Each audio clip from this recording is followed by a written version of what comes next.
بسم اللہ الرحمن الرحیم۔ ناظرین السلام علیکم۔ ہجرت مدینہ سے 10 سال پہلے کی بات ہے کہ اہل روم یعنی روم کے عیسائیوں اور اہل ایران یعنی ایران کے مجوسیوں کے درمیان جنگ چھڑ گئی۔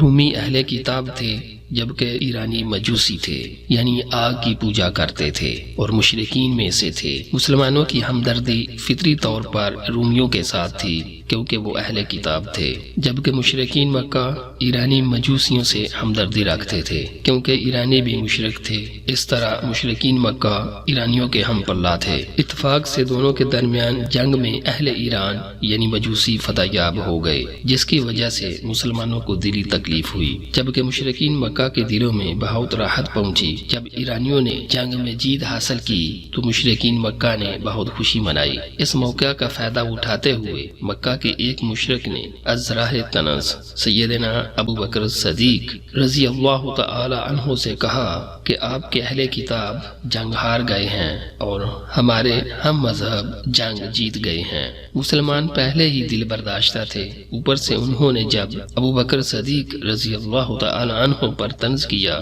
تو سیدنا ابو بکر صدیق اس پر سخت رنجیدہ ہوئے۔ پھر اس واقعہ کے بعد مگر اسی سے منسلک سورہ روم کی آیات نازل ہوئیں۔ ان آیات میں قرآن مجید نے یہ پیش گوئی کی تھی کہ اس واقعہ کے چند سال بعد ہی رومیوں کی جیت ہوگی اور ایرانیوں کو شکست ہوگی، جس کی ابتدائی چند آیات کا ترجمہ ملاحظہ فرمائیں۔ بسم اللہ الرحمن الرحیم۔ الف لام میم۔ اہل روم مغلوب ہو گئے ہیں قریبی ملک میں، اور وہ اپنے مغلوب ہونے کے بعد عنقریب غالب آ جائیں گے۔ چند ہی سالوں میں اللہ ہی کا حکم ہے، پہلے بھی اور بعد میں بھی، اور اس دن ایمان والے خوش ہو جائیں گے۔ اللہ کی مدد سے وہ جسے چاہتا ہے مدد دیتا ہے، اور وہی غالب ہے، بڑا مہربان ہے۔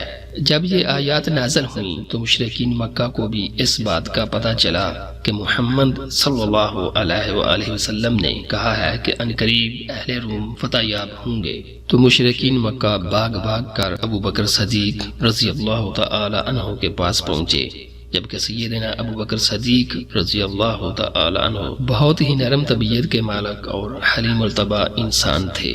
اگر ان کے ذاتی معاملات کے متعلق کوئی کچھ کہتا تو خاموشی سے سن لیتے اور اظہار ناراضگی نہ فرماتے تھے، لیکن اگر دین کے معاملات میں کوئی ٹانگ اڑاتا یا پھر اسلام اور مسلمانوں کے خلاف ان کے سامنے کوئی بات کی جاتی تو وہ برداشت نہیں کرتے تھے۔ مشرکین نے کہا کہ ابو بکر دیکھو، تمہارے ساتھی نے یہ کیسی پیشگوئی کر دی ہے جس کا پورا ہونا ناممکن ہے۔ سیدنا صدیق اکبر رضی اللہ تعالی عنہ نے ایک لمحہ ضائع کیے بغیر فرمایا کہ اگر رسول اللہ صلی اللہ علیہ وآلہ وسلم نے ایسا کہا ہے تو پھر یہ ضرور پورا ہوگا۔ چنانچہ سیدنا صدیق اکبر رضی اللہ تعالی عنہ نے بھی اس بات کی تصدیق کر دی کہ ایسا ہو کر رہے گا۔ پھر چند سال بعد ایسا ہی ہوا تھا جیسا کہ قرآن نازل ہوا تھا، اور ابو بکر صدیق رضی اللہ تعالی عنہ نے بھی اس کی تصدیق کر دی تھی۔